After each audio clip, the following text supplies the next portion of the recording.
অমাল হায়াতুদ দুনিয়া ইল্লা মাতাউল গুরুর। ও হামসা, দুনিয়ার জীবনটা কিন্তু ধোঁকা। দুনিয়ার জীবন কি? তোমার মা বাবা ভালোবাসে ঠিক আছে, একটু কিছু করে দেখো ওই মা বাবার ভালোবাসা হারিয়ে যাবে। তোমার স্ত্রী ভালোবাসে ঠিক আছে, সন্তানাদি তোমারে ভালোবাসে, একটু উল্টা পাল্টা কিছু করে দেখো ভালোবাসা সব পালাবে। পৃথিবীর জমিনটায় ধোঁকা। যার জন্য যা করছেন বৈধটা না হয় অবৈধ হলে ওরাই আপনার বিপক্ষে কিয়ামতে জাহান্নামে দেওয়ার জন্য ব্যস্ত হয়ে পড়বে। ডাক দিয়ে বলবে ওয়াকালাল্লাযীনা কাফারু রব্বানা আরিনাল্লাযাইনি আযাল্লানা মিনাল জিন্নি ওয়াল ইনস লাহুম কুলুবুন লা ইয়াফকাহুনা বিহা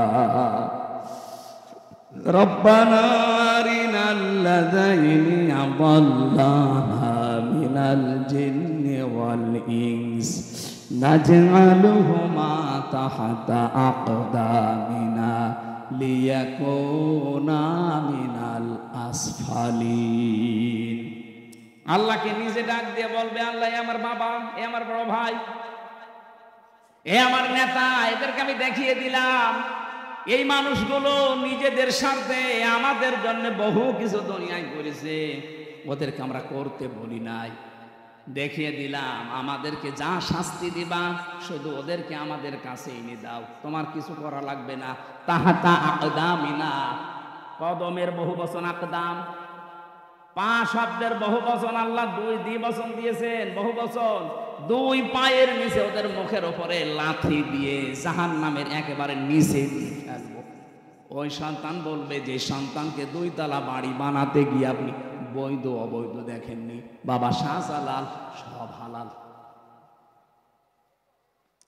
এরকম পাগল দেশে নেই, আছে মানে আমরা যারা পাগলামি আর না করি সামনে।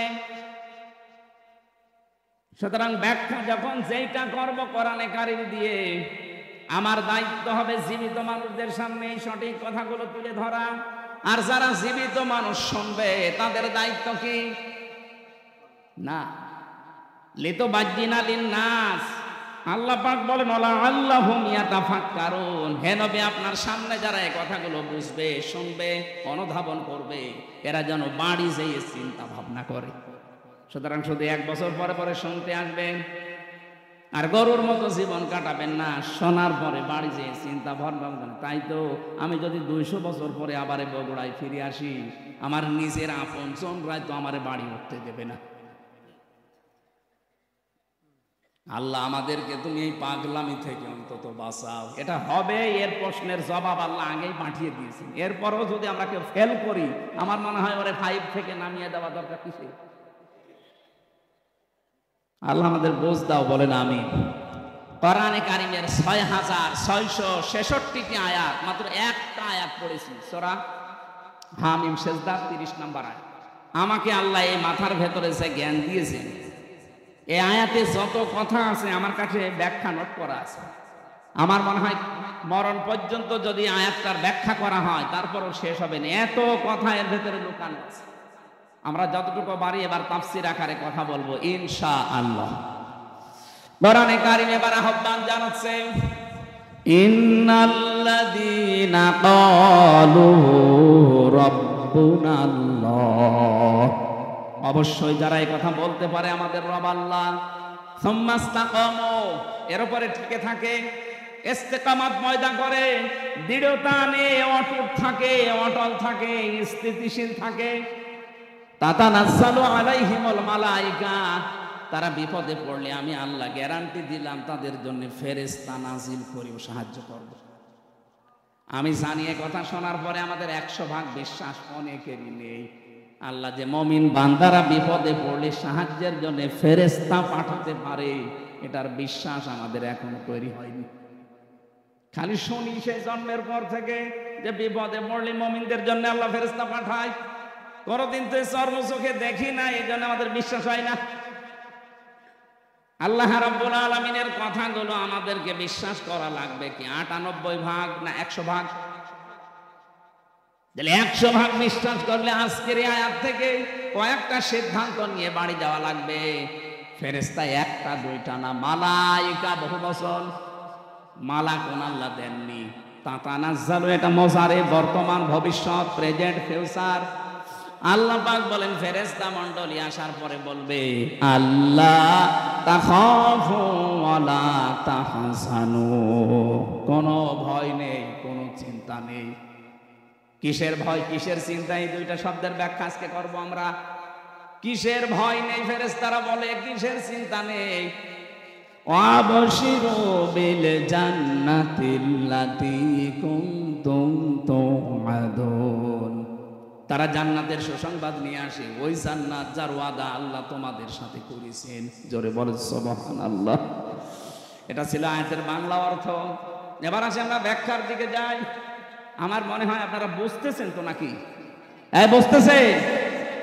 প্রথম শব্দে ছিল ইন্নাল্লাযীনা, এসমে নাকি এতিম বলা হয়। এই জন্যে সাফ পাতা এতিমের ব্যাখ্যায় উপরে যারা আছে তার নিচে যত মানুষ আন্ডারে কাজ করবে সবাই তার কাছে এতিম। এইভাবে যদি বাংলাদেশে শব্দটা বোঝার পরে আমরা কাজে লাগাতাম, এদেশে কোনো মানুষের অধিকার, তার অধীনস্থ যারা আছে, নষ্ট হতো না। আজ কত মানুষ তার উপরে চেয়ারে বসতে পারে, কিন্তু এতিমরা যারা দাঁড়িয়ে আছে উপরে, কলমের খোসা দিয়ে তাকে উপরে উঠতে দেয় না। এই 15.5 বছরে বহু মানুষের অধিকার আপনি নষ্ট করেছেন। বিভিন্ন চেয়ারে বসে বসে এই মানুষগুলোর অধিকার নষ্ট করার কারণে মানুষগুলো আজ উপরে উঠতে পারে না। ডক্টর ইউনূস আপনি দেখছেন আজ 10-12 দিন শুধু একই কথা বলছেন যে আমারে স্বচ্ছ নির্মল চরিত্রবান এই মানুষগুলো দেন, অথচ মানুষ নেই। মানুষ পাচ্ছে না এদেশে নির্মল চরিত্রের, স্বচ্ছ চরিত্রের। যারা সৎ চরিত্রের মানুষ, যোগ্যতা সম্পন্ন মানুষের মানুষ উনি পাচ্ছে না। পাবে কোথায়? 15.5 বছর তো এরকম মানুষকে উপরে উঠতে দেওয়া হয়নি। তাদেরকে ফেলে রেখেছেন এমন জায়গায়, তারা 15.5 বছরে মরিয়ে গেছে একেবারে। আমার কথার অর্থ আপনি বোঝেননি, আমি শুধু ইঙ্গিত দিলাম। আজ এতিমদের অধিকার নষ্ট করা হচ্ছে, এতিমের মাল আত্মসাৎ করা হচ্ছে।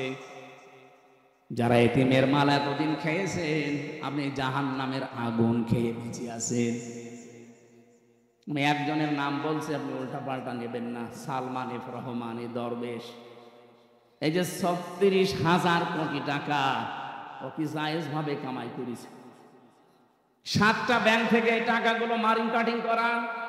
ব্যাংকে হাজার হাজার লক্ষ মানুষের টাকা ছিল, আমরা এখন সব এতিম। কথা বলে না কেন? এতিমের মাল যারা ভক্ষণ করে এরা জাহান্নামের আগুন খায়, এটা আমি বানালাম। সুতরাং এই কাজ যারা করেছিলেন, এমনকি অনেক মানুষ আছে সুদ খেয়ে আনন্দে আছে, টাকা ছেড়ে রাখে, টাকা আসে নাকি এই বগুড়ায় শুরু হয়নি। 1000 টাকা ছেড়ে রাখে, 1 মাস পরে 200 টাকা করে বেশি পায়। বলেন সুবহানাল্লাহ। আমি এরকম বহু মানুষ নিজের চোখে দেখেছি, টাকা ছেড়ে রাখে, টাকা আসে, ওই টাকা তোলে উনি খায় আর আল্লাহ আল্লাহ করে। বিশ্ববিদ্যালয় যখন শেষ করেছিলাম 15-16 সালে, কুষ্টিয়ার বড় বাজারে একজন দেখি জিকির করছে যে ভাই আপনি সারাদিন নামাজ পড়তে যখনই আসি দেখি বসে বসে জিকির করেন, আপনার কোনো কাজ নেই? না, আমি কিছু করি না। তো কিছু না করলে শহরে থাকেন, টাকা পান কোথায়? আমার বাবার জমি ছিল, বিক্রি করে ব্যাংকে রেখে দিয়েছি, ওখান থেকে প্রতি মাসে মাসে লাভ আসে। বলছে না যে সুদ আসে, লাভ আসে, ওইটা তুলি খাই আর আমি আল্লাহ আল্লাহ করি। লাভ বলেন আর ইন্টারেস্ট বলেন, ওটা কিন্তু সুদ, কবিরা গুনাহ হবে। আমারে বলছে হুজুর আমি জানি সুদ খেলে কবিরা গুনাহ হয়, এই জন্য টাকা আমার নামে না, টাকা আমার বোর নামে টাকা দিতে। গোনা যদি হয় আমার বোর হবে, এরপরেও যদি গোনা হয়ে যায়, যে বসে বসে জিকির করি, এটা খেলা করার জন্য না। এই জিকিরের সওয়াব আর ওই গোনা কাটাকাটি, মাঝখানে জান্নাতে যাব ফাও। কি ধান্দায় আছে দেখেছে? এরকম ধান্দা মাছ মানুষ বগুড়ায় নেই। যারা এই যে টাকা ছেড়ে রাখেন, টাকা আসে, আর কিছু না হোক আপনার মায়ের সাথে জেনা করার মনে হচ্ছে, এটা কি বিশ্বাস করে নাকি আমি বানালাম? হাদিস কোরআনে কারিমে সূরা বাকারার ভেতরে আছে, যারা সুদ খায় তাদেরকে শয়তান এরকম মাসাহ করে দেয়। সুদ খায় যারা, কিয়ামতের দিন যখন দাঁড়াবে তারা মহাবিষ্ট হয়ে দাঁড়াবে, মনে হবে ওদেরকে কেউ যেন ছুঁয়ে দিয়েছে। মানুষের শরীরে যখন অজানা একটা স্পর্শ আসে, ওই মানুষটা কিন্তু অন্যরকম হয়ে যায়। কিয়ামতের দিন শয়তান ওদের শরীরের ভেতরে মাসাহ করে দেবে। আল্লাযীনা ইয়াকুলুনার রিবা ওয়া ইয়াকুমুনা ইল্লা কামা ইয়াকুমুল্লাযী ইয়াতাখাব্বাতুহু শাইতানু মিনাল মাস, ইলা আখিরি আয়াত। রব্বুল আলামিন বলেন, দুনিয়াতে যারা সুদ খায় তাদের দৃষ্টান্ত জানেন, কিয়ামতের দিন তাদেরকে বিশাল বিশাল শিকল দিয়ে বেঁধে ফেরেশতারা নিয়ে আসবে। আয়াতটা পড়ার ব্যাখ্যা করার পরে আমার মনে হয় বাংলাদেশে বহু মানুষ এরকম আছে যারা কিয়ামতে 70 গজ শিকল দিয়ে তাদেরকে ময়দানে নিয়ে আসা হবে। এরকম মানুষ এই জেলায় নেই। আমরা আশা করছি আজকের এই বয়ান শোনার পর মনের ভেতরে যদি একটু প্রতিক্রিয়া সৃষ্টি হয়, বাড়ি যাওয়ার পরে সিদ্ধান্ত নিয়ে নেবেন, টাকা চাই ছেড়ে রেখেছি, জীবনে এই টাকার আর লাভ নেব না, আমি আল্লাহর ভয়ে ছেড়ে দিলাম। কারা কারা ছেড়ে দিতে পারবেন হাত তোলেন তো? হ্যাঁ, তোলেন তোলেন। বহু মানুষ এলাকায় চলছে ব্যবসায়, আলহামদুলিল্লাহ। ঠিক আছে ভাই, আশা করছি আপনি ছেড়ে দেবেন। বগুড়াবাসী খেয়াল করে শুনবেন, রব্বুল আলামিন যেটা বোঝাতে চেয়েছেন স্পষ্ট দলিল আর প্রমাণ দিয়ে আমার বলার দায়িত্ব জীবিত মানুষদের সামনে, কিন্তু পরিস্থিতি আমাদের অনুকূলে ছিল না, এই জন্য জীবিত মানুষদের সামনে আমরা বলতে পারি নাই। আমরা বলতাম মানুষ মরে গেলে, যে লোকটা সুদ এভাবে খেতে খেতে মারা যায়, আল্লাহর কোরআন জানিয়েছে যারা সুদ খেয়ে মারা যায় এই মানুষগুলোর সম্পদ তাদের কোনো কাজে আসে না। ইয়ামহাকুল্লাহুর রিবা ওয়া ইউরবিস সাদাকাত, আল্লাহ বলেন আমি সুদকে, হারাম কামাইকে ধ্বংস করি, আর বৈধ যেগুলো জাকাতের মাধ্যমে আসে, যারা সাদকা করবে এদের এইগুলো আমি আল্লাহ বৃদ্ধি করি। এই আয়াতটা যে কত বাস্তব, 2024 সালের 5 আগস্টের পরে আমি আয়াতটা মিলিয়েছি, 100 ভাগ এগুলো মিলে গেছে।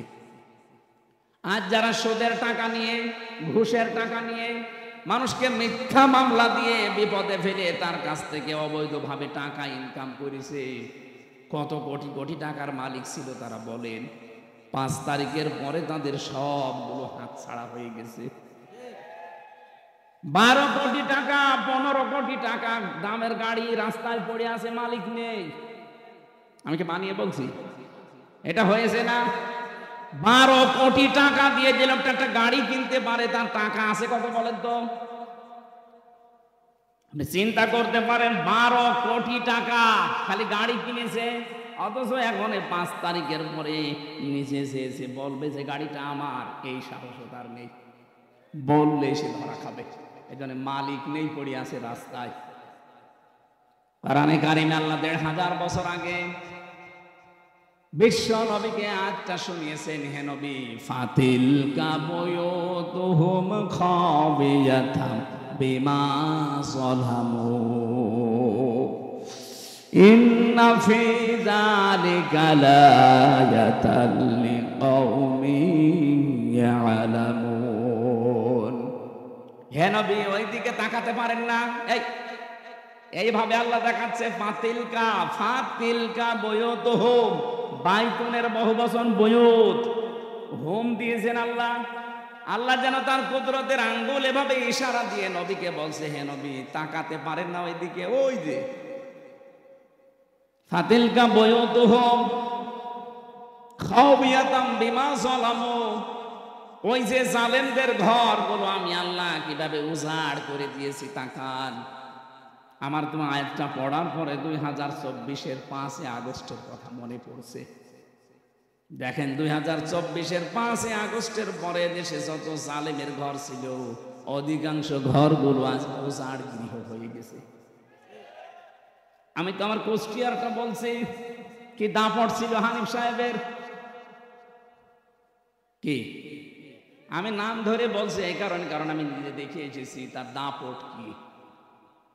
খুলনা বিভাগের 10টা জেলায় আমার একটা দিনও ঢুকতে দেয়নি, কথাও বলতে দেয়নি। কি দাপট নিয়ে চলতো, মনে শুধু হাসিনার আত্মীয়, এই কারণে এত দাপট ছিল। এদেশের 3 নাম্বার পজিশনে চলে গিয়েছিল, অথচ এই 5 তারিখের পরে 1:30টার সময় যিনি পালিয়েছে, বিকাল 5টা বাজতে বাজতে তার বাড়ির একটা ইটও আর নেই, সব খুলে নিয়ে চলে গেছে। আমার তো এই আয়াতের দিকে তাকিয়ে মনে হচ্ছে আল্লাহ মনে হয় হানিফ সাহেবের নামে আয়াতটা নাজিল করেছে। ফাতিল কা বয়ত হোম, হ্যাঁ নবী আপনি একটু তাকান, খাওয়াতাম বিমা জালামো, এদের এই জুলুমের কারণে এই ঘরগুলোর দিকে তাকান, কি অবস্থা করেছি। বিরানহীন বানিয়ে দিয়েছি, বিরান ভূমি বানিয়ে দিয়েছি, মনে হচ্ছে এখন ওইটা জাতীয় টয়লেট। আমার মনে হয় সমস্ত জায়গায় 3 মাসের ব্যবধানে যে অবস্থা, ভূত পেতনি থাকতেও ভয় পায় না। অথচ কয়েকদিন আগে ওখানে দুর্বিসন্ধি চলতো যে কার বিরুদ্ধে মামলা দেওয়া যায়। বাংলাদেশে যত জালেমের ঘর ছিল এই আয়াতের সাথে মিলিয়ে আমি দেখেছি প্রত্যেকটাই মিলে যাচ্ছে। সর্বোচ্চ ঘর যেটা ধানমন্ডিতে আপনি তাকান, কত দাপট চলতো সেখানে, কত জাঁকজমক, অনেকে গিয়ে সোমা কিন্তু আবেগে। অথচ 3 মাসের ব্যবধানে, কালকে পেপারে দিয়েছে ও ঘরটা এখন উজাড় গৃহ, জনমানব শূন্য। 3 মাসে এমন অবস্থা। 3 বছর যেতে দেন, আবু জেহেলের বাড়ি যদি ইন্টারন্যাশনাল পায়খানা হতে পারে, জালেমদের যে সমস্ত জায়গাতে জুলুম, অত্যাচার, নির্যাতনের জন্য আয়না ঘর বানিয়েছে, টর্চার সেল বানিয়েছে, গোপন ঘর বানিয়ে মানুষকে নিয়ে পিটাতো, এই জায়গাগুলো আমার আল্লাহ এই দুনিয়াতে মানুষের সামনেই দেখাবে, এগুলো জাতীয় টয়লেট হয়ে যাবে। খাবিয়াতান শব্দের শাব্দিক অর্থ হচ্ছে ভয়ঙ্কর ভাবে আমি আল্লাহ উপস্থাপন করবো এই বাড়িগুলোকে, এই ঘরগুলোকে। কারণ কি, বিমা জলামো, এখানে বসে বসে জালেমরা সিদ্ধান্ত নিত। এখান থেকে একটু চিন্তা ভাবনা আসেন আপনার, এই জালেমদের ঘর বাড়িগুলো যদি আজ অবস্থা হয়ে যায় মাত্র কয়েকদিনের ব্যবধানে, আগামীতে কোনো মানুষ যদি চেয়ারে বসে আবার এই জালেমদের মতো আচরণ করে, তাদের বাড়ি ঘর আল্লাহ এরকম বিরান ভূমি বানিয়ে দিতে পারে। আমি তো বাস্তব ওয়াজ করছি। কুষ্টিয়ার একজনের নাম বললাম, কয়েকদিন আগে দিনাজপুরে গিয়েছিলাম, কি দাপট তার বাড়ি এখন পর্যন্ত মনে হচ্ছে শয়তানের ঘর হয়ে গেছে। এই জন্য আমাদের শিক্ষা নেওয়া আজকে উচিত। অনেকে কিন্তু এখনো পর্যন্ত এ ধান্দায় আছে, আগে চেয়ারে বসি দেখেন কি করি।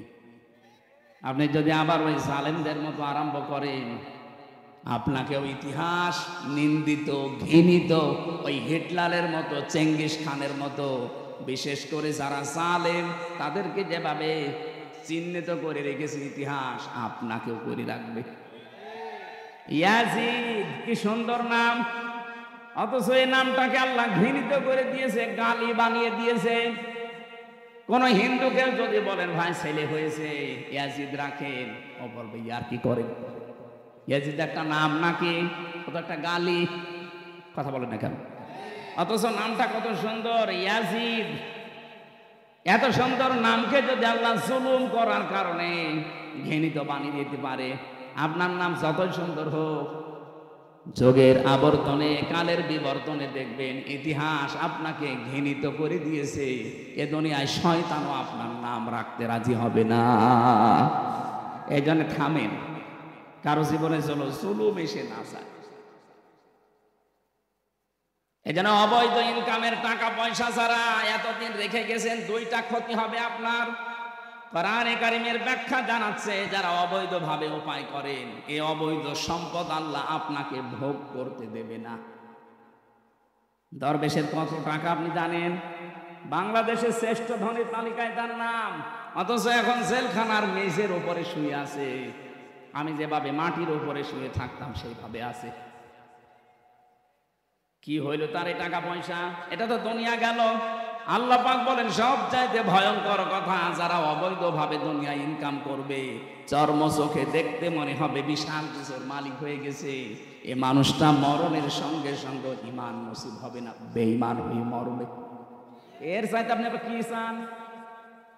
সম্পদগুলো ভোগ করতে পারলেন না, বেঈমান হয়ে মরে গেলেই তো শুরু হবে কবরে।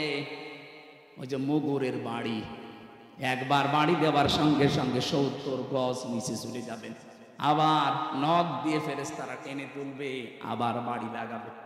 কার জন্য কি করে গেলেন আপনি? আপনার ছেলের জন্য, মেয়ের জন্য, বর জন্য, মা বাবার জন্য করেছিলেন নাকি? মনে মনে ভাবতেন যে ঘুষের টাকা 20,000, 50,000, 1 লাখ নিলাম, আমার ছেলে মেয়ে বউ, আমার মা বাবা শান্তিতে থাকতে পারবে? পারবে। কিন্তু একটা বারের জন্য জিজ্ঞাসা করেন, 1 লাখ টাকা ঘুষ খেলে যে গোনাটা হয়েছে, এই পাপটা আপনার ওই মা বাবা নেবে কিনা? এমনকি যাদের জন্য সম্পদের পাহাড় তৈরি করে রাখলেন, আমার বাস্তব অভিজ্ঞতা আমি বলছি, এখানে আমরা যত মানুষ আছি, এই যে এই মানুষটা মনে করেন সম্পদের অবৈধ একেবারে বিশাল পাহাড় তৈরি করে মারা গেল, 200 বছর পরে যদি বগুড়াতে ফিরে আসে, তখন তো আর এই মানুষগুলো পাবে না। পাবে? 200 বছর পরে আমাদের নাতির নাতির নাতি, 3 প্রজন্মের পরে এক লোক আসবে, উনি যদিও সেই সময় এসে বলে এই বাড়ি কিন্তু আমার, ওই বাড়িতে আপনার 3 প্রজন্মের পরে যারা আসবে ঢুকতে দেবে। আপনি যতই পরিচয় দেন, আমি কিন্তু তোর বাবার বাবার বাবা, বলবে কিসের বাবা? যদি থাকতে চান মসজিদের বারান্দায় গিয়ে থাকেন, এই বাড়িতে আপনাকে ঢুকতেও দেবে না। যদি যেতে না চান জুতা দিয়ে পিটাবে। এটাই বাস্তব। আর পুরা কোরআন শরীফের সামারাইজি এইটা। আমি পুরা কোরআন শরীফে আমি তাফসিরের উপরে অনার্স মাস্টার্স করেছি, আমি দেখেছি আল্লাহ এইটাই বোঝাতে চেয়েছে। আমার প্রত্যেকটা আলোচনা ক্লাসের মধ্যে, আমার বিশ্ববিদ্যালয় স্যাররা যেভাবে ক্লাস নিত, আমি চাই একটা ক্লাস করি, 40-45 মিনিট বা 1 ঘন্টা একটা ক্লাস করব। এই ক্লাস থেকে অন্তত 50টা শিক্ষা নিয়ে বাড়ি যাব। কিছু মানুষ আছে কানে হাত দিয়ে টান দিয়ে যায়, ও মানুষ শুনিয়ে যায়। বাড়ি যাওয়ার সময় জিজ্ঞাসা করেছে কি, ও যদি 5টা প্রশ্নের জবাব দিতে পারতো, তাও তো অন্তত সময়টার একটা দাম দেওয়া যেত। কিচ্ছু বলতে পারে না, বেকার, খালি এই সাউন্ড বক্স নষ্ট। একজন কাঁদছিল, এই কি হয়েছে? আচ্ছা আব্বা আমার রেজাল্ট দিয়েছে। রেজাল্ট দিয়েছে, কাদার কি আছে? ফেল করেছিস না পাস? বলছে না আব্বা, আমি ছিলাম 5-এ, আমারে নামিয়ে দিয়েছে 3। আমারে যদি অন্তত ফেল করতাম তাও তো ক্লাসে রাখতো। আমার এমন রেজাল্ট, আমারে নামিয়ে দিয়েছে 2 ক্লাস নিয়েছে, এখন আমার 5-এ উঠতে আর আমার 2 বছর লাগবে। আমি এই কারণে কাঁদতেছি। তা আপনি আজকে এসে অন্তত যদি 5 থেকে 6-এ উঠতে নাও পারেন, অন্তত 5-এ থাকা যায় না? নাকি আপনারা আবার 3 নামিয়ে দেওয়া লাগবে? এই জন্য এমনভাবে শুনবেন যেন অন্তত 5-এ থাকতে পারে। 6-এ অবশ্যই আমাদেরকে উঠতেই হবে। কি কথা বলেন না কেন? লাতার কা বন্যা তবাকন আন তবাক, এটা কোরআনের আয়াত, ইনশিকাকের ভেতরে আছে। এই আয়াতটার মানে বাস্তব হচ্ছে, হে নবী আপনি এক জায়গায় থাকলে হবে না, আপনাকে উপরে ওঠা লাগবে। দিন যত যাবে আপনাকে উপরে উঠতে হবে, এক তবকা পার হয়ে আর এক তবকায় যাওয়া লাগবে। তাকে আল্লাহ যে তবকার পরে তবকা, আসমানের পরে আসমান পার করে একেবারে আরশ মহল্লা পর্যন্ত নিয়ে গিয়েছিলেন, এটা শোনেননি জীবনে? উনি কি একবারে গিয়েছেন? আস্তে আস্তে গিয়েছিলেন। আজকে আমরা অন্তত 96 বছরে এখানে যারা শুনলাম, অন্তত এত বছর না শুনলেও 20-30-40 বছর শুনতেছি একাধারে। আগে যা ছিলাম কোরআন শোনার পরে যদি ওই রকমই থাকে, তা আপনার আর শোনার দরকার নেই, আপনি অন্য কাজে মন দিন। ডাক্তারের কাছে আমরা যারা যাই, প্রত্যেকটি বাচ্চা নিয়ে গেলে ডাক্তার আগে ওজন দেয়। আগে কি করে? আমার এই যে আজকে 53-54 দিন হয়ে গেল, একটা মেয়ে হয়েছে, পরে ডাক্তারের কাছে নিয়ে গেলে আগে ওজন দেয়। ওজন দেওয়ার পরে এখন 5 বছর পরে যদি ওর ওজন দিয়ে দেখে যে ওই 5 বছর আগে যা ছিল এখনো তাই আছে, ও কি সুস্থ না অসুস্থ? তা আপনি 96 বছর কোরআন শুনছেন, এটা তো আল্লাহর বাণী, আপনার ভেতরে তো প্রতিক্রিয়া আসার কথা, কিছুই আসে না। না, আমরা এরকম শ্রোতা হব না, আমরা এমন শ্রোতা হতে চাই যেন এখান থেকে 5 কেজি ওজন ছিলাম, আজকে যেন অন্তত 6 কেজি করে নিয়ে যেতে পারি। আমার কথা বুঝতেছে? আল্লাহ তুমি আমাদেরকে তৌফিক এবং ধৈর্য দিও, বলেন আমিন। তাহলে শুনতে আসি যারা, তাদের দায়িত্ব আল্লাহ কয়টা দিলেন? 1 নম্বরে চুপ থাকবেন, যত কিছু হয়ে যাক কথা বলা যাবে না, যা হোক খুব বেশি হলেও ইশারা করবে। 2 নম্বরে শুনতে হবে, এটা মনে হয় আমি বানালাম না, সূরা আরাফ 204 নম্বর আয়াতে আল্লাহ জানিয়েছেন, ওয়াইদা কুরিয়াল কুরআনু ফাসতামিউ লাহু ওয়া আনসিতু লাআল্লাকুম তুরহামুন। রহমত নাজিল হবে এখানে যদি তোমরা শুনতে পারো আল্লাহর কোরআন আর চুপ থাকতে পারো। যেহেতু আপনি বসে আছেন, এইটা কিন্তু ফরজ না, আগের যে 2টা বললাম এইটাই ফরজ। শুনবেন ফরজ, চুপ থাকা ফরজ, আরে বসে থাকা নফল। বসে থাকা কি? আফদালুল ইবাদাতি তিলাওয়াতুল কোরআন। পৃথিবীতে যত নফল ইবাদত আছে সবচাইতে নফল ইবাদতের ভেতরে উত্তম এই কোরআনের অনুষ্ঠান। এখানে কোরআন পড়া হবে, শোনা হবে, বোঝা হবে, এটা উত্তম নফল ইবাদত। কিন্তু চুপ থাকা আর শোনা কি? বলেন বলেন। কাউকে সালাম দেওয়া কি ফরজ? সুন্নাত। সালাম দেওয়া কি?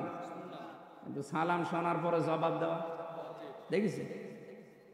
সালাম দেওয়া সুন্নাত, অথচ জবাব দেওয়া ওয়াজিব। না দিলে আপনার ওয়াজিব তরক করার গুনাহ হবে, আর ওয়াজিব তরক করলে কবিরা গুনাহ হয়। ও সালাম না দেওয়াই ভালো ছিল না? এই অনুষ্ঠান করে যদি আপনার গুনাহ হয়ে যায়, আমার মনে হয় এটা না দিয়ে গুনাহ যেটা হয় ওইটা একটু শান্তিও পাওয়া যেত, ওইটা দেওয়াই ভালো ছিল না। আমরা এসেছি আমাদের কিছু নেওয়ার জন্য, সুতরাং আপনারা যা করছেন শ্রোতার দায়িত্ব পালন করেন। এখন আমি যারা বলতে আসে যারা, তাদের দায়িত্ব কি? আল্লাহ রাব্বুল আলামিন বলেন, ওয়ানজালনা ইলাইকাল যিকরা লিতুবাজ্জিনা লিন-নাসি মা নুজিলা ইলাইহিম ওয়া লাআল্লাহুম ইয়াতাফাক্কারুন। সূরা নাহলের 44 নম্বর আয়াতের শেষের দিকে আছে, হে নবী, এ কোরআন আপনার প্রতি আমি নাজিল করেছি, শুধু চুমা খাবেন আর মাথার উপরে রেখে দেবেন। হ্যাঁ, কেন দিলাম আপনাকে এটা জানেন? লিতুবাজ্জিনা লিন-নাস, আপনি মানুষের সামনে ব্যাখ্যা করবেন, বিবৃতি দেবেন স্পষ্ট ভাবে, গোপন করবেন না কিছু। শব্দের দিকে খেয়াল করে শোনেন, লিতুবাজ্জিনা লিন-নাস। আপনি যখন মানুষের সামনে ব্যাখ্যা দেবেন, কি মানুষ? যারা মরে গেছে। লাম শব্দ ব্যবহার করা হয় আরবি গ্রামার অনুযায়ী 13টা অর্থে। প্রথম অর্থ হচ্ছে লাম ব্যবহার করা হবে যাদের জন্য তারা জীবিত হওয়া লাগবে। আল্লাহ এখানে যে লিন-নাস দিয়েছেন, এটা মৃত মানুষের জন্য না, জীবিত মানুষের জন্য। সুতরাং কোরআন প্রচার করা লাগবে, কোরআন ব্যাখ্যা করা লাগবে তাদের সামনে যারা জীবিত। কি কিন্তু শব্দটাকে 15.5 বছরে আমরা পাল্টিয়ে ফেলেছি। এই দেশে জীবিত মানুষদের সামনে কোরআনের ব্যাখ্যা করা কত কঠিন হয়ে গিয়েছিল। 14 জায়গায় অনুমতি নেওয়া লাগবে এরকম একটা অনুষ্ঠান করার জন্য। যারা দায়িত্বে ছিলেন সরাসরি হয়তো বলেননি যে আমরা হতে দেব না, কিন্তু যেন না হয় এইরকম ব্যবস্থা আপনি করে রেখেছিলেন। 14 জায়গায় কেউ যাবেও না, ও ছাতা কোরআনের অনুষ্ঠান দিবে। যাতে মাতাল হলো তাহলে ঠিক ছিল, কারণ জানে যে দেশে 96% মুসলমান, অন্তত আর সাই করি কোরআনের বিরুদ্ধে ডাইরেক্ট অবস্থান নিয়ে টিকে থাকা যাবে না।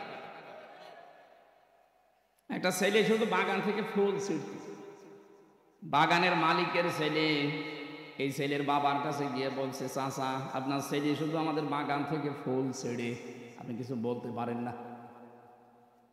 ও ফুল ছেড়ে, ওর মাথা একটু খারাপ তো, এই জন্য ফুল ছেড়ে। ছেলেটা বলছে, চাচা আপনার বাগানের পাশেই তো আমাদের বাগানের পাশে তো আপনার বাগান আছে, ওই বাগানে তো বড় বড় ফুল আছে, ওইটা তো ছেড়ে না। ওর মাথা যদি খারাপ হবে তো ওইটাও তো ছেড়ার কথা। চাচা বলছে ভাতিজা মাথা খারাপ, অত খারাপ না।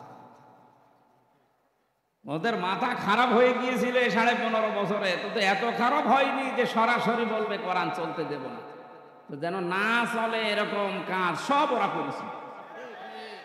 ওরা জীবিত মানুষদেরকে শোনাতে দিত না। হ্যাঁ, মানুষ মরে গেছে, আপনি কোরআন পড়ে। যারা কোরআন প্রচারে কোরআনের ব্যাখ্যায় বাধা দিত, ওদের বাবা মারা গেলে আমার এই ডেকে নিয়ে বলতো হুজুর কোরআন পড়ে দেন। আরে ভাই, আপনার বাপ তো মরেই গেছে, ওর জন্য তো আর কোরআন শরীফ না। ও যতদিন জীবিত ছিল ওই পর্যন্ত ওরা শোনাতে পারলে, কাজ করতে পারলে কাজ হতো। ও মরে গেছে, এখন ওরা আমি শুনিয়ে কি করব? যাদের জীবন কোরআনের উপরে চলে না, এই মানুষগুলো যদি মরণের পরে হাফেজ দিয়ে, মাওলানা আলেম দিয়ে কোরআন পড়ায়, যেই কয়টা আয়াত পড়বে ওগুলো যদি ওর প্র্যাকটিক্যাল লাইফে না থাকে, ওর আরো আযাব বাড়বে। ফেরেশতা এসে কথা দেবে, ওই কি বলে হাফেজ, ইউসিকুমুল্লাহু ফি আওলাদিকুম লিয-যাকারি মিসলু হাযযিল উনসায়াইন। তেলাওয়াত যখন অবশ্যই করবে, আয়াত পড়বে না পড়বে না? আলহামদুলিল্লাহি রাব্বিল আলামিন থেকে শুরু করে পর্যন্ত যখন আসবে, ফেরেশতা কিন্তু গোতা দিয়ে বলবে কি এই আয়াত তোর জীবনে ছিল।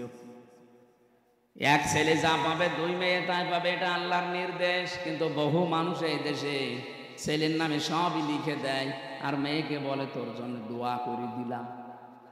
এটা একটা টাটকা শয়তান। কোন কারণে আপনি এটা করলেন বলেন তো? ছেলেটাকে জন্ম আপনি দিয়েছিলেন, মেয়েটাকে ভাড়া করে জন্ম দিয়েছেন। কথা বলেন না কেন? ওইটাও যদি আপনার হয়, তাহলে আল্লাহর যে নির্দেশ ছিল ওইটা আপনি কেন করলেন না? আমি বহু হাজিকে আমার নিজের সাথে যেতে দেখেছি এই কাজ করে। ওরা কিছু মনেও করে না, ওরা জানেও মনে করে, আর জানলেও কিভাবে জানে আমি জানি না। যাওয়ার আগে ভালো ভালো জমিগুলো, পজিশনগুলো, দোকানগুলো সব ছেলেকে দিয়ে দেয়, আর মেয়ের জন্য বলে আল্লাহর ঘরে কাবায় যাচ্ছি, তোর জন্য দোয়া করে দেবো যা। আরে ভাই, আপনি তো দোয়া করবেন, ওকে ফাঁকি দিলেন কেন? দোয়া করবেন, করেন, ওর জমি আগে ফেরত দেন। কথা বলেন না কেন? না, আপনার হয়নি, আপনার কিন্তু আযাব বাড়বে আপনার এই আয়াত যদি জীবনে মানা না হয়। পাগলকে যদি বলা হয় ভাই নৌকা নাড়াবি না, ও বলে আমার মনে ছিল না। আপনি আরো মনে করে দিচ্ছেন। পড়তে পড়তে যখন সূরা নেসার ভেতরে 10 নম্বর আয়াত তেলাওয়াত করবে, ইন্নাল্লাযীনা ইয়াকুলুনা আমওয়ালাল ইয়াতামা যুলমান ইন্নামা ইয়াকুলুনা ফি বুতুনিহিম নারা ওয়া সায়াসলাউনা সাঈরা। খুব খেয়াল করবেন, কয়েকটা তথ্য এখান থেকে পাওয়া যাবে। আল্লাহ পাক বলেন ইন্নাল্লাযীনা, নিশ্চয় যারা, ইয়াকুলুনা, আকালা ইয়াকুলু মানে খাওয়া, এটা মজারে, বর্তমান, ভবিষ্যৎ, প্রেজেন্ট, ফিউচার। এখন যারা খাচ্ছে, ভবিষ্যতেও যারা খাবে। আমওয়ালাল ইয়াতামা, মালের বহু বচন আমওয়াল, আর ইয়াতামা একালি করে টান আছে। যারা এতিমদের মাল খাচ্ছে এবং খাবে, জুলমান, অন্যায় ভাবে, ইন্নামা, অবশ্যই তারা, ইয়াকুলুনা ফি বুতুনিহিম নারা, তারা পেটের ভেতরে যা দেয় সব জাহান্নামের আগুন ছাড়া আর কিছু না। শব্দটা কত কঠিন, ভয়ঙ্কর দিয়েছেন আল্লাহ। খাবারকে আল্লাহ বলেন জাহান্নামের আগুন। এটা এতটুকু আল্লাহ যদি শেষ করে দিতেন, আল্লাহর কসমি আয়াত আমি পড়তাম না। পরে শব্দটা আরো কঠিন, ওয়াসায়াসলাউনা সাঈরা। শব্দ শুরু করার আগে আল্লাহ সিন দিয়েছেন। সিন, সাউফা, কদ, লাম, এরকম 13টা শব্দ আছে আরবি গ্রামারে। আবার কোন সেন্টেন্সের আগে যদি একটা আসে, বাংলা অর্থ দাঁড়ায় খুব তাড়াতাড়ি, অতি শীঘ্রই। আল্লাহ বলেন এই যে ওয়াসায়াসলাউনা সাঈরা, ওই মানুষগুলো শুধু মরতে দেরি হবে, কবরে দেওয়ার সঙ্গে সঙ্গে ওরে জাহান্নামে আমি আল্লাহ নিজে আগুন লাগিয়ে দেব। এবার আসেন তো এদের বাস্তবতায়। ইয়াতিম বলতে বাংলাদেশে বহু মানুষ আমরা আছি, এখানে বিশেষ করে যারা বসে আছে, এতিম মানে জিজ্ঞাসা করেন বলবে মা বাপ নেই, কি না। এতিমের সংজ্ঞা, আপনার উপরে যারা আছে ওই আন্ডারে নিচে যারা কাজ করবে ওনার কাছে সবাই এতিম। একটা অফিসে 12,000 মানুষ কাজ করে, যিনি ওখানে এমডি আছে, এমডির নিচে যত মানুষ আছে সবাই তার কাছে এতিম, কারণ তার কলমের খোসায় এর চাকরি চলে যেতে পারে। কথা বলছেন এখানে। এই দেশের যিনি দায়িত্বে ছিলেন 18 কোটি মানুষের, তার কাছে আমরা সবাই এতিম। কি করলেন আপনি এতিমের সাথে? একজনকে তো এতিমের মাল আত্মসাৎকারী বলে 6-7 বছর জেল খাটাইলেন। আর আপনি কি করেছেন এতিমদের সাথে বলেন তো? 18 কোটি মানুষ আমরা সবাই আপনার কাছে এতিম ছিলাম। কেন বললাম এই কথা বলেন? কিছুদিন আগে আমার মামলাগুলো সব ঢিসমিস হয়ে গেছে, খারিজ হয়ে গেছে। আদালত আমার মামলা দেখার পরে বলছে, কি দেখে মামলার রায় দেবো, এর ভেতরে তো কোনো মাল নেই, সব খারিজ করে দিলাম। যান। আমি আদালতের এজলাসে দাঁড়িয়ে মনে করলাম, জিজ্ঞাসা করে বিচারপতি, এই মামলা তো 3 বছর আপনার কাছেই ছিল, এতদিন তো কিছু বলেননি, হঠাৎ এখন এই 5 তারিখের পরে কিসে আপনাকে কামড় দিল? এখন বলছেন যে কোনো মাল নেই। তো মাল এর আগে ছিল, এর আগে তো মাল ছিল না। এই মামলাটা প্রায় 30 বারের উপরে সিএমএম কোর্ট, জজ কোর্ট, হাইকোর্ট মিলে 30 বার উপরে উঠিস, একবারও জামিন দেয়নি। প্রত্যেকবার বলেছে না, এ দেওয়া যাবে না, কারণ এই লাল কালি মারা ছিল। আর এখন 5 তারিখের পরে কি আল্লাহ আপনাকে ইশারা দিবে যে বলছেন কোনো কিছু এর ভেতরে পাওয়া যাচ্ছে না বিচার করার মতো, সব খারিজ করে দিলাম। উনি এই কথায় আমাকে বলতো, খাস কামড়ায় আমাকে ডাকও দিয়েছিল, কিন্তু আমি যাইনি, কারণ আমার রাগ হয়ে গিয়েছিল। কি করে 3টা বছর আমি ওনার কাছে, আমার বাবা, আমার চাচা, আমার যারা শুভাকাঙ্ক্ষী, বিশেষ করে আমার মামলা যারা দেখাশোনা করত, এতবার একটা ঠুনকো মামলা নিয়ে যাওয়া লাগে। কিন্তু উনি এই কথাই বলতো, হুজুর আমার কিচ্ছু করার নেই, আমার হাত বাঁধা ছিল। কি বাঁধা ছিল বলেন তো? একটা হাইকোর্টের বিচারপতি যদি বলে আমার হাত বাঁধা ছিল, তো কোন দেশে ছিলাম আমরা টের পাচ্ছেন?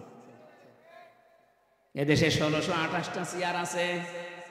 এই চেয়ার ক্ষমতার চেয়ার, 1628টা চেয়ারের একটা মাত্র চেয়ারে হাত খোলা ছিল, বাকি সব চেয়ার ছিল হাত বাঁধা। কথা বোঝেন আমার?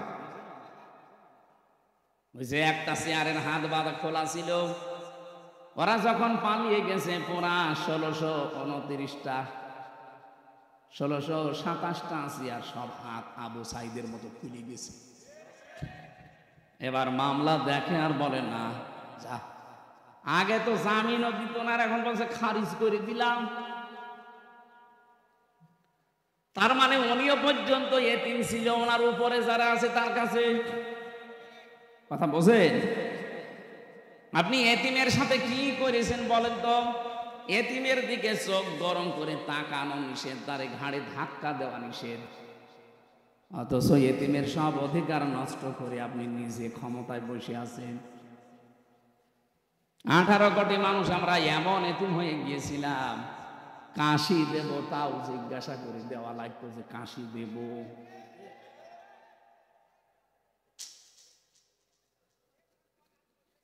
কি অবস্থায় ছিলাম আমি নিজে টের পেয়েছি। রিমান্ডে ওই 10টা দিন আমার কাছে মনে হচ্ছে এক একটা ঘন্টা, এক এক বছর যাচ্ছে। আরে ভাই, এমনিতে তুই নিজেও জানিস যে ওর কোনো দোষ নেই, নিয়ে যে এমনিতে বলতে পারতিস না হুজুর বসে থাকেন, 10 দিন পরে আপনারে আমরা আদালতে দিয়ে দেব। কি করেছেন? আপনার বিবেকে কি একটু বাধা দেয়নি? নিজেই মাঝে মাঝে এসে বলতো আপনার কোনো দোষ নেই, আমরা জানি। এত খারাপ আচরণ করতেন কি করে? আমি যাই হয় ছোটখাটো, আমার নামের আগে অন্তত আলেম লেখা আছে। কি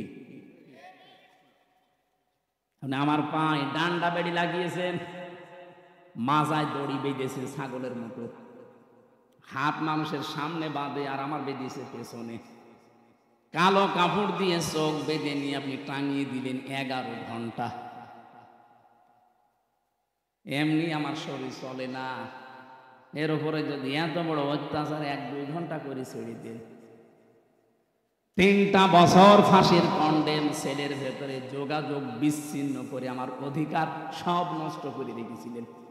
জেলে থাকলে তো 10 বছর থাকা, ফাঁসির ওই কন্ডেম সেলের ভেতরে শুধুমাত্র সেলে রেখে দিয়ে শেষ করেনি, 24 ঘন্টা তালা লাগিয়ে রাখে, আবার সিসি ক্যামেরা দিয়ে রেখেছি আমার সাথে কেউ যেন কথা না বলে, আবার যোগাযোগ বাইরে পুরা বিচ্ছিন্ন। হ্যাঁ, আমার চাইতে কঠিন অবস্থায় ছিল যারা আয়না ঘরের গভীরে ছিল, আমিও ছিলাম 10 দিন, কিন্তু অত গভীরে না। মাঝে মাঝে দেখতাম কিছু মানুষ চিৎকার করছে, একটা মানুষ 2 বছর 5 বছর 8 বছর 10 বছর 14 বছর পড়ে আছে, কেউ জানে না।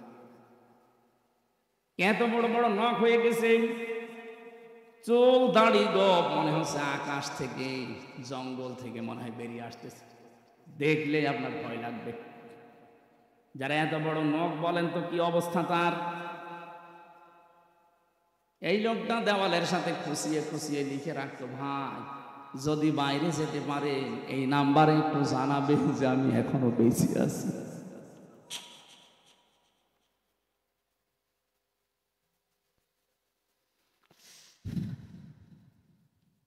এতিমদের সাথে যা করা হয়েছে পৃথিবীর ইতিহাস পাল্টিয়ে ফেলেছেন, অথচ বিশ্ব নবীকে পর্যন্ত আল্লাহ জানিয়েছে, হে নবী সাবধান এতিমের ব্যাপারে।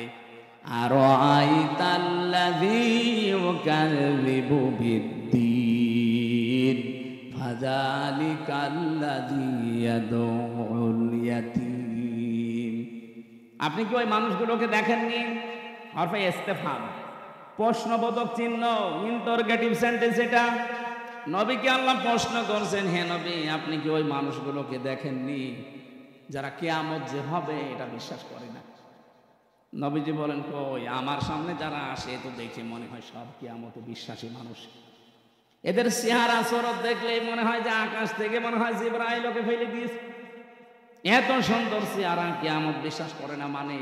আল্লাহ বলেন, হ্যাঁ আমি যেগুলো বলছি দেখেন এগুলোর ভেতরে আছে কিনা।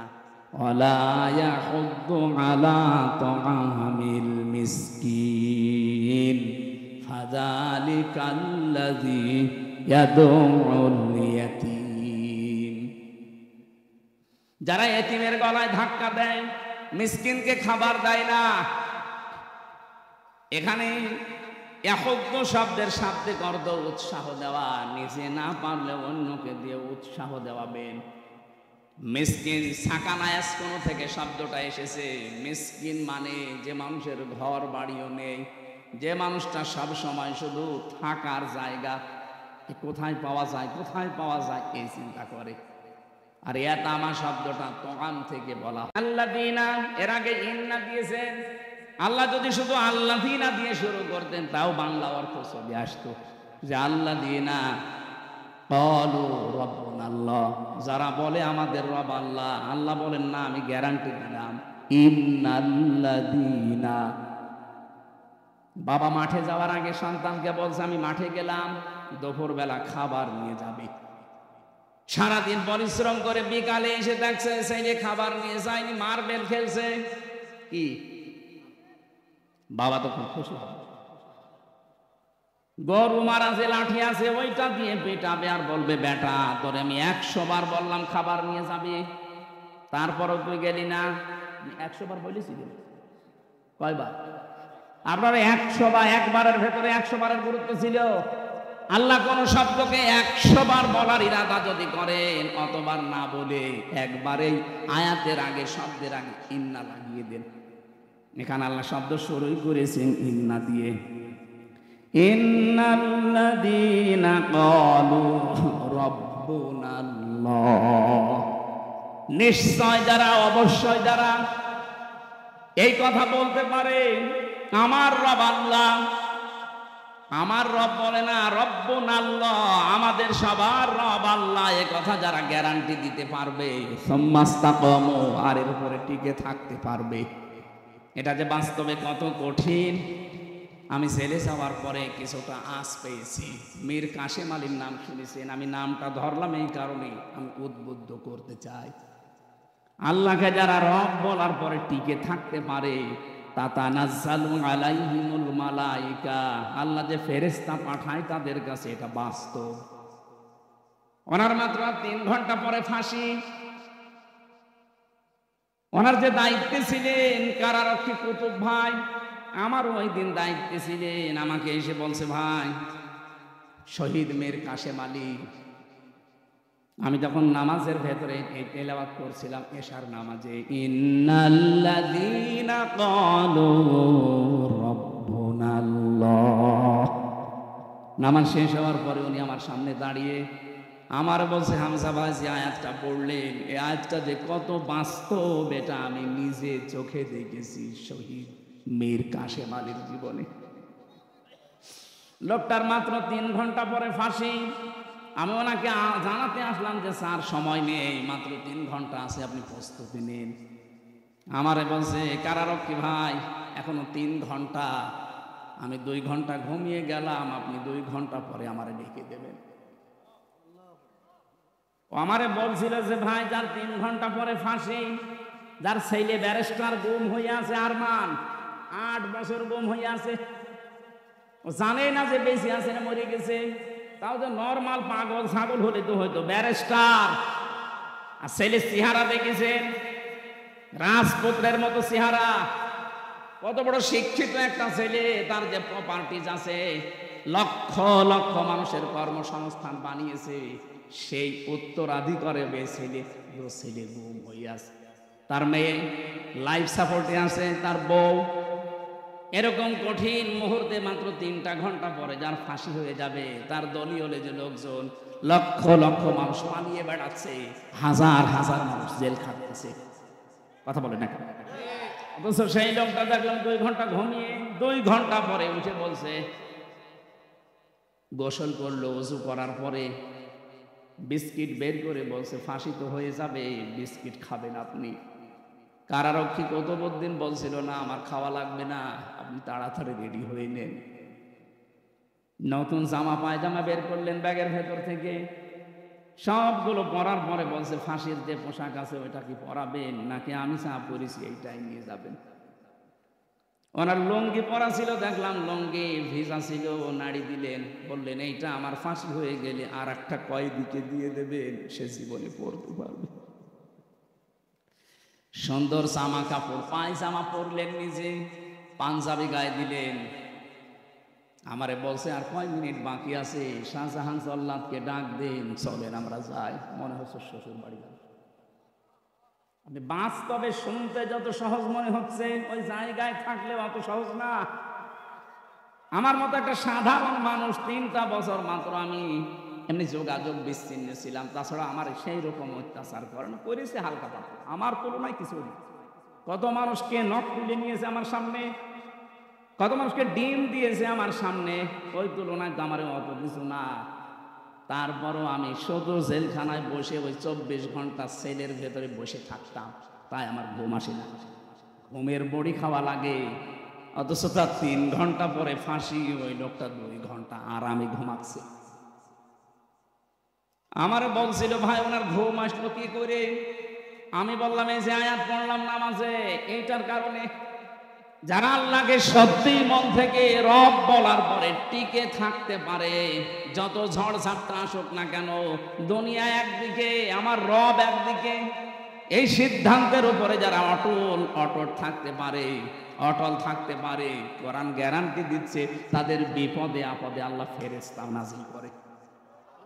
অবশ্যই ফেরেশতা তার কাছে এসেছিল, মাস্ক নিয়ে এসেছিল, নয়তো এই 2 ঘন্টা তার ঘুম আসার কথা না।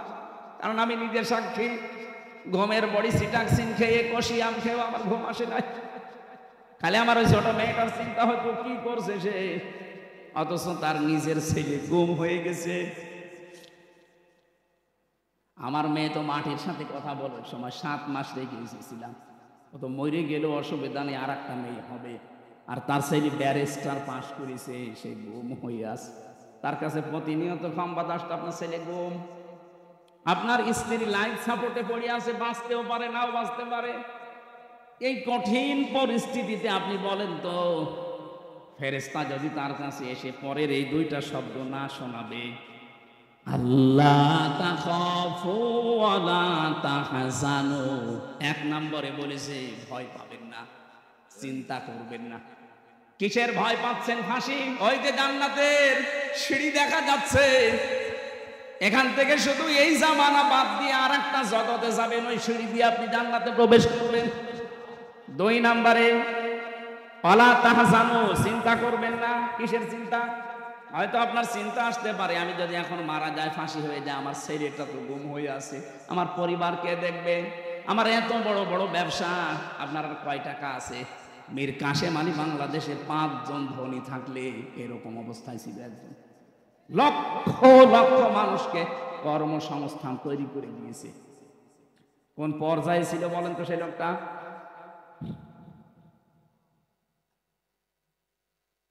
যার শুধু হাতের এরকম ইশারা দিলেই লক্ষ লক্ষ মানুষ ওঠে বসে। আমার কথা তো ছাগলও শোনে না। মুরগি যে যদি বলা হয় মুরগি ধান খাস না, মুরগি আরো চড়ে চড়ে খায়। তার কি ক্ষমতা আল্লাহ দিয়েছিলেন, পাওয়ার দিয়েছিলেন সারা বাংলাদেশে না সারা পৃথিবীতে, মুসলিম বিশ্বে তার একটা নাম ছিল আলাদা। আমি কতগুলো মুসলমান দেশ ঘুরে আসলাম, এই দেশে কয়েকজনকে অনেকেই চেনে, তার ভেতরে মীর কাসেম আলী একজন। বহু মানুষের কর্মসংস্থান বানিয়েছে, তাও জায়েজ ভাবে, আরাম ভাবে না। এই মানুষটাকে ফেরেশতারা হয়তো এই কথা বলেছিল, আমি তাফসিরে পড়েছি, এইভাবেই লেখা আছে। ফেরেশতারা বলে চিন্তা করবেন না, আপনার দলীয় লোকজন পালিয়ে বেড়াচ্ছে, জেলখানায় আছে, আপনার স্ত্রী অসুস্থ, ছেলে গুম হয়ে আছে, ব্যবসা প্রতিষ্ঠানগুলো সব সরকার হাতছাড়া করে নিচ্ছে, কোনো চিন্তা নেই, ভয় নেই, এগুলোর সব দায়িত্ব আল্লাহ নিজে নেবে। এই কথাটা কানের কাছে যখন ফেরেশতারা বলে তখন তার ঘুম আসে, তাছাড়া ঘুম আসা সম্ভব না। ফেরেশতারা এসে তার সামনে জান্নাতটা তুলে ধরে, যেমন হযরতে আসিয়ার সামনে জান্নাত তুলে ধরেছিল ফেরেশতারা, তিনি যখন ঈমানের পরীক্ষা দিচ্ছিলেন। ইয ক্বালাত রাব্বি ইবনি লি ইনদাকা বাইতান ফিল জান্নাতি ওয়া নাজ্জিনি মিন ফিরআউনা ওয়া আমালিহি ওয়া নাজ্জিনি মিনাল কওমিজ যালিমিন। সম্মানিত মা বোন যারা এসেছেন, এই আয়াতে আপনাদের দুইটা শিক্ষা আছে। মেয়েরা এসেছে, আমার মা বোনেরা, অনেকে মনে করে আমি নামাজ পড়ি, রোজা রাখি, কালো বোরকা পরে বেড়াই, আমি জান্নাতে যাব না, যাবে কে? না। হযরতে আসিয়ার দিকে তাকান, এত বড় কঠিন পরিস্থিতি, তার ঈমানের উপরে টিকে থাকতে গিয়ে তার হাতের ভেতরে পেরেক লাগিয়েছে তার নিজের স্বামী ফেরাউন, তার কপালে পেরেক লাগিয়েছে, পায়ের ভেতরে চালাকা লাগিয়েছে, মাথার উপরে গরম তেল ঢেলে দিয়েছে, চুলগুলো সব উঠে গেছে। কঠিন পরিস্থিতি যখন চলছিল, আল্লাহ নিজে ফেরেশতা জিবরাইলকে বলছে জান্নাত তুলে নিয়ে আমার বান্দির সামনে ধর। হযরতে আসিয়া জান্নাত দেখার পরে ডাক দিয়েছিলেন, এ ফেরেশতা জিবরাইল, জান্নাত আল্লাহ পাঠিয়েছে, আল্লাহকে একটু বলেন উনি যেখানে আছে ওই জায়গায় যেন একটা ঘর আমার জন্য আলাদা বানিয়ে রাখে, ওই ঘরে বসে বসে 24 ঘন্টা আমি আল্লাহকে সব সময় দেখতে চাই। এক নম্বরে তিনি কি ঈমানের পরীক্ষায় কি কথা বললেন, দ্বিতীয় নম্বরের কথাটা মেয়েদের জন্য বলার জন্য আমি আয়াতটা পড়লাম। হযরতে আসিয়া বলেছিলেন, রব্বি নাজ্জিনি মিন ফিরআউনা ওয়া আমালিহি ওয়া নাজ্জিনি মিনাল কওমিজ যালিমিন। দুই জায়গায় এক আলিফ করে টান আছে। হযরতে আসিয়া বলেছিলেন, হে আল্লাহ, আমার স্বামী ফেরাউন নিজে জুলুম করছে, লোকজন দিয়ে করাচ্ছে, এই জুলুমের যে বিভৎস অত্যাচার সীমা লঙ্ঘন করে ফেলেছে, আমি জীবিত অবস্থায় আমার শরীরের ভেতরে শলাকা পেরেক, আমার মাথার চুলগুলো সব তুলে ফেলেছে, আমার লজ্জাস্থান, ওরা বর্ষা মারবে বলে রেডি হয়ে আছে। এ কঠিন পরিস্থিতি দেখে তুমি যেন রেগে যেও না। তুমি আমাকে বাঁচাও অন্তত এই জুলুম থেকে, আমার স্বামীর অত্যাচার থেকে, আর যাদেরকে দিয়ে অত্যাচার করায় তাদের অত্যাচার থেকে তুমি আমাকে বাঁচাও, কিন্তু তুমি আমার স্বামীর ওপরে গজব দিও না। চিন্তা করেছেন কোন অবস্থায় দোয়া করছে? এত বড় কঠিন ভয়ঙ্কর অত্যাচার জুলুম নির্যাতনের পরও তিনি স্বামীর জন্য বরদোয়া করেননি। হ্যাঁ, বলেছিলেন তুমি আমাকে স্বামীর অত্যাচার থেকে বাঁচাও, আমার স্বামীর উপরে তুমি অত্যাচার করো না। আর আপনি একটা সাবান কম হলে বদদোয়া দেন, একথা বলছেন। এরকম বহু দেশে নেই।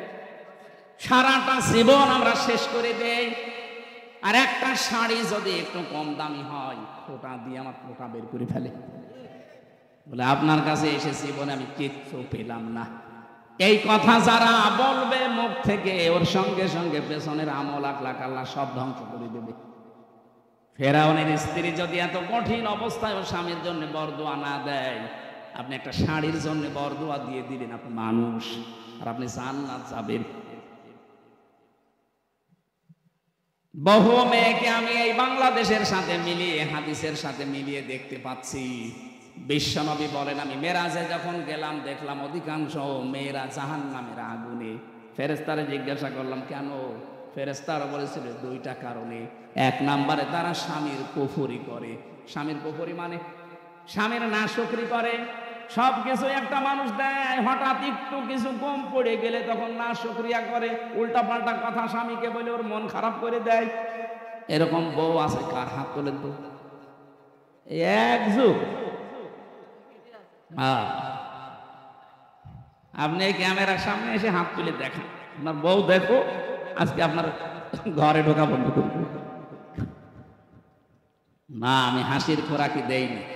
এই লোকটা তো লজ্জা শরম ত্যাগ করে হাত তুলেছে, আর আমরা হাত তুলতে পারছি না, তা কারণ ক্যামেরা সব আমার দিকে ঘোরানো, আমি তুললে তো আরো ঝামেলা। সম্মানিত মা বোনেরা, না হচ্ছে না। এখানে বহু স্বামী অবস্থায় আছে। পুরুষ নির্যাতনকারী নারী যেমন আছে, নারী নির্যাতনকারী পুরুষও আছে।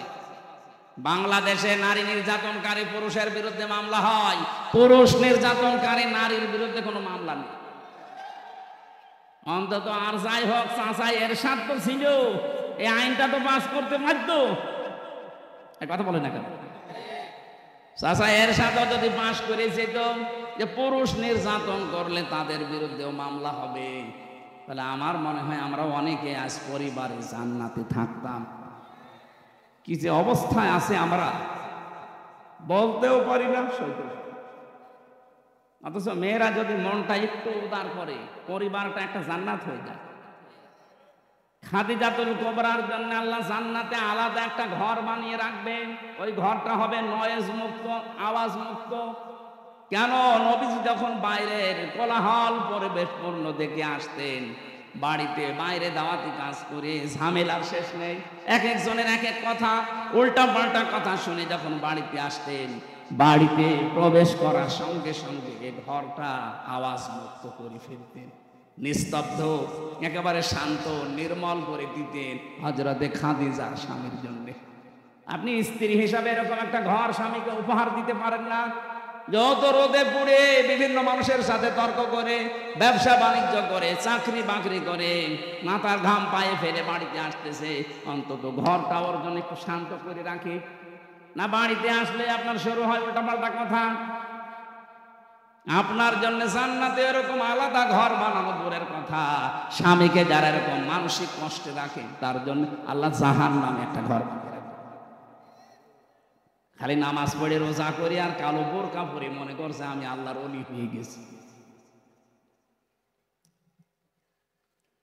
আমি মীর কাশেম আলীর কথা কেন বললাম? কারণ আমি নিজে দেখেছি, নিজে শুনেছি, বাস্তব আমি নিজে উপলব্ধি করে এসেছি জায়গাটা। এই জন্য বললাম, আমরা যারা আজ আল্লাহকে রব বলার পরে সত্যি আমরা টিকে থাকতে পারি, তাদেরও কিন্তু একটা আলাদা অনির্বচন সুখ আল্লাহ তাদেরকে দান করে। শব্দটা কি বললাম? অনির্বচন সুখ। যারা বাংলা পড়ে, শব্দটা এত ভয়ঙ্কর শব্দ। বাচ্চারা যখন দেখবেন এই ছোট ছোট পাখির বাচ্চা, মুরগির বাচ্চা, সিল যখন ছৌ মারবে এই ভয়ে মা পাখিটা নিজের ডানাকে এভাবে বিছিয়ে দেয়, এরপরে ডাউন করে ফেলে। কি ডাউন করে এভাবে, এরপরে ফল করে দেয়। কোরআনে কারিমে আল্লাহ এই শব্দটা দিয়েছেন, আখফিদ লাহুমা জানাহাদ-দুল্লি মিনার রাহমা। তোর ডানাকে এভাবে ডাউন কর, এরপরে ফল করে দে। পাখির উদাহরণ আল্লাহ এখানে দিয়েছেন। পাখিটা যখন নিজের বাচ্চাগুলোকে এভাবে ডানা ডাউন করে ফল করে দেয়, বাচ্চাগুলো নিচে যাওয়ার পরে পর যখন লেগে যায়, একটার সাথে আর একটা পর লাগে, এত মোলায়েম হয়, এত সফট হয়, এত কোমল হয়, এত সুন্দর লাগে ওই নিচের জায়গাটা। বাচ্চারা নিচে বসে বসে একটা কিচির মিচির আওয়াজ করে। বাংলাতে এই শব্দটাই বলা হয় অনির্বচন সুখ। আল্লাহ পাক বলেন, এই মানুষগুলো আল্লাহকে রব বলার পরে যদি সত্যি টিকে থাকতে পারে, ওর মনের ভেতরে একটা অনির্বচন সুখ আমার পক্ষ থেকে আমি আল্লাহ দান করি। আমরা কিন্তু এখনো পর্যন্ত ওইটা পাইনি। পেয়েছি? পাইনি। আমরা যারা পুরুষ মানুষ আছি, আমাদেরকে যদি পবিত্র করতে হয় নিজের নফসকে, নিজের শরীরটাকে যদি পবিত্র রাখতে হয়, দুইটা ঔষধ আল্লাহ মেয়েদের ব্যাপারে আমাদেরকে দিয়েছেন।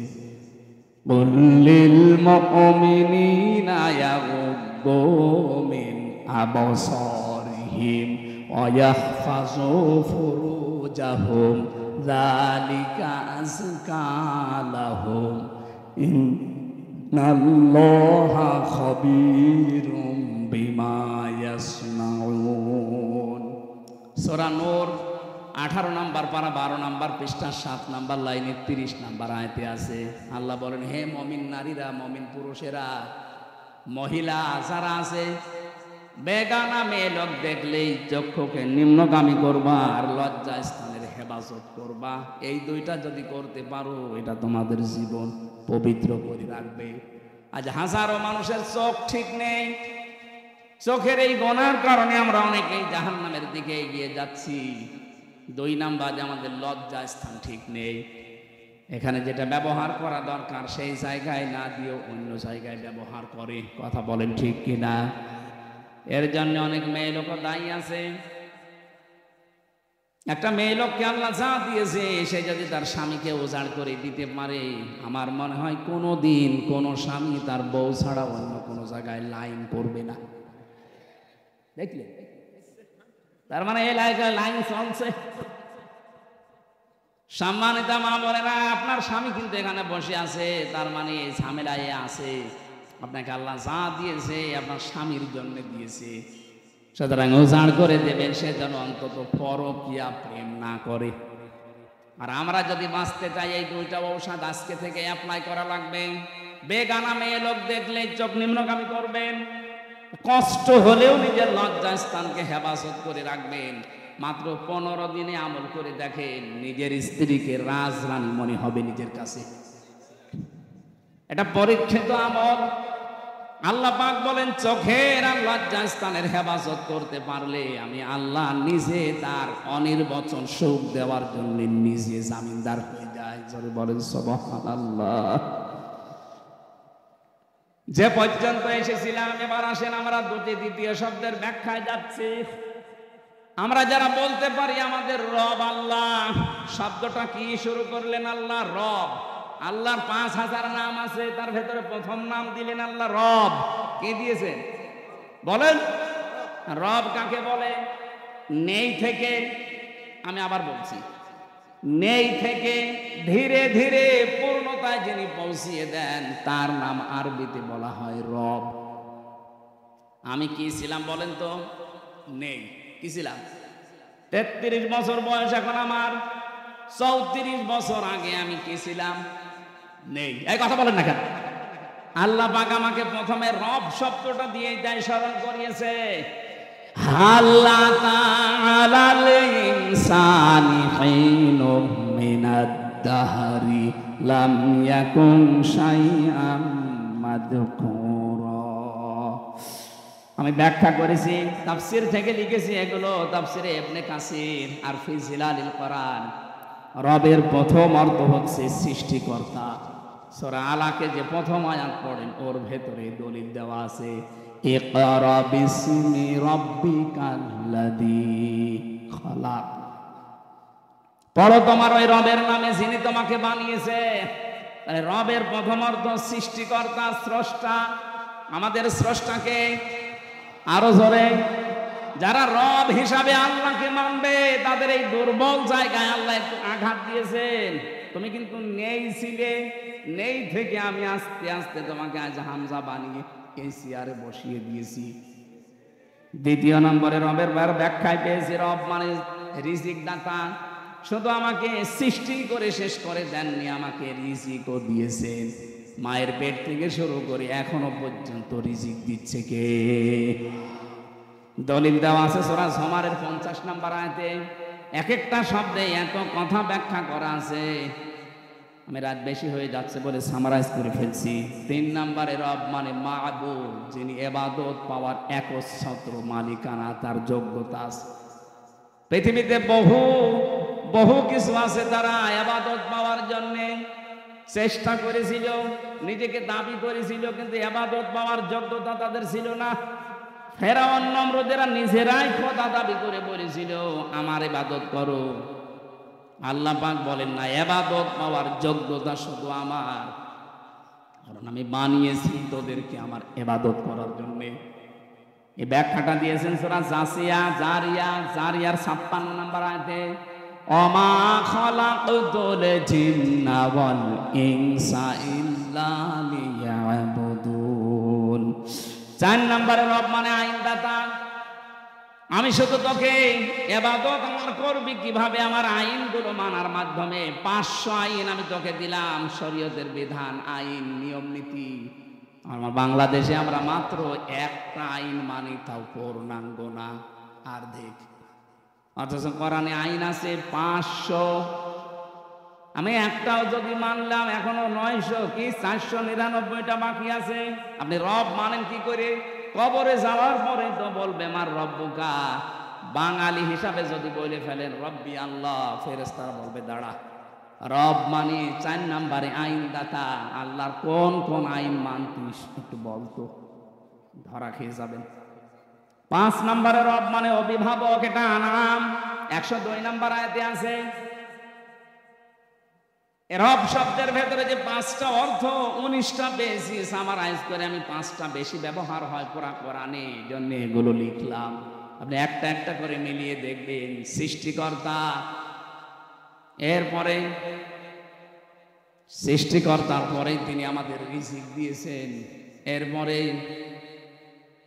তিনি আমাদের ইবাদত পাওয়ার একচ্ছত্র মালিকানা যোগ্যতা নিয়ে বসে আছেন।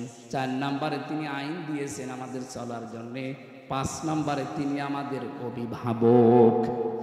এটা যদি বিশ্বাস নিয়ে পড়তে পারতাম আর মানতে পারতাম, আমেরিকাকে আজ আমরা অভিভাবক মনে করতাম না, ভারতকে অভিভাবক মনে করতাম না, জাপানকে অভিভাবক মনে করতাম না।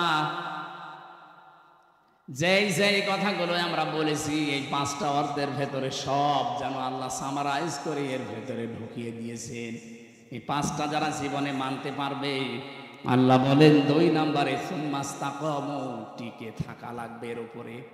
ঝড় ঝাপটা আসবে আল্লাহর আইন মানতে গেলে, না আসবে না? আসবে। আপনাকে টিকে থাকা লাগবে। যদি সত্যি টিকে থাকতে পারেন, ফেরেশতা আসবে সাহায্যের জন্য, মাস্ট বি। আল্লাহর ঘোষণা মিথ্যা হয় না। আমরা ওই পর্যায়ে যেতে পারি না, এই জন্য আল্লাহর সাহায্য পাই না। ভয় নেই, চিন্তা নেই, এই কথা বলতে আসবে।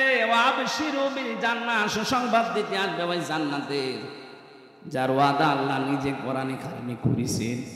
এই আয়াতগুলো এইভাবে আমল করার মাধ্যমে আল্লাহর পুরস্কার, আল্লাহর সুসংবাদ, যেটা মরণের আগে তিনি ফেরেশতার মাধ্যমে আমাদেরকে দেবেন, সবার জীবনে আল্লাহ ওই পর্যায়ে যেন তুলে দেন। বলেন আমিন।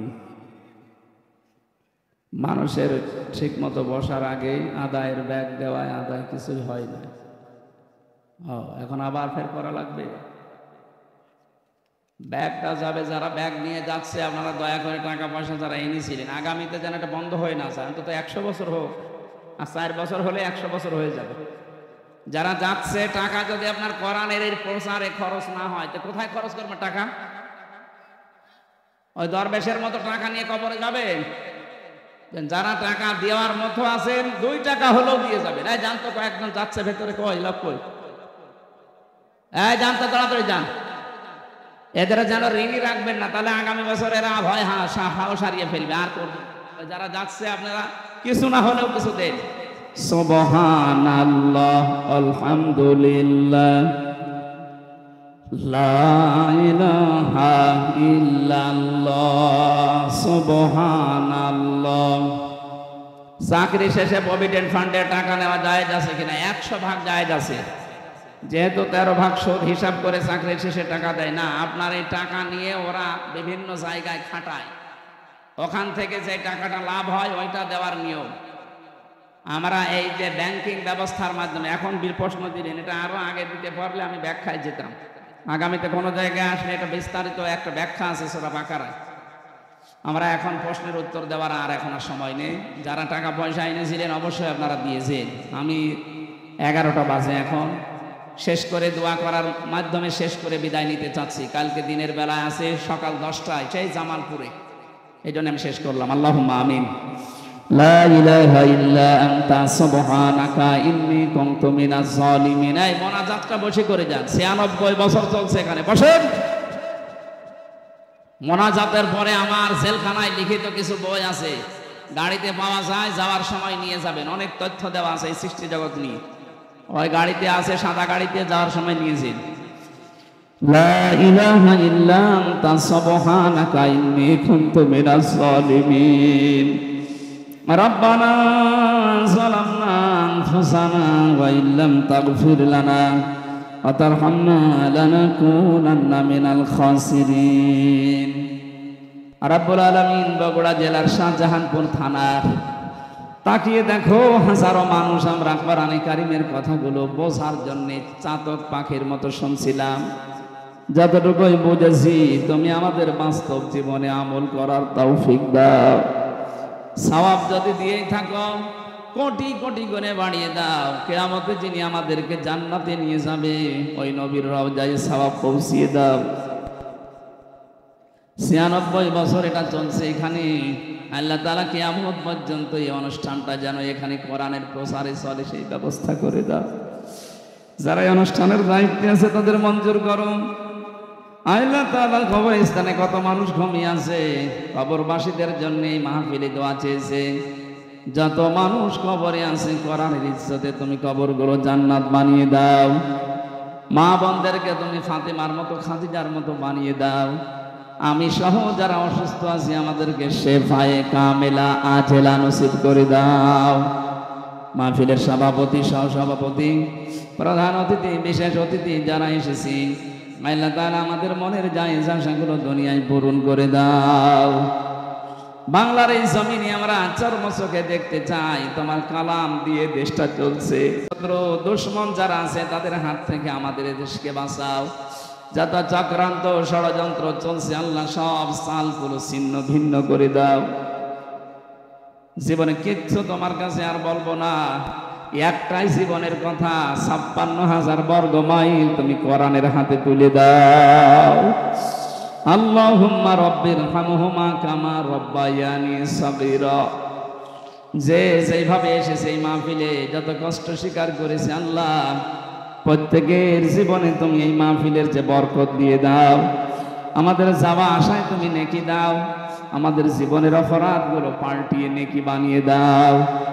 বারাকাল্লাহু লানা ওয়া লাকুম ফিল কোরআনিল আযীম। আলহামদুলিল্লাহি রাব্বিল আলামিন।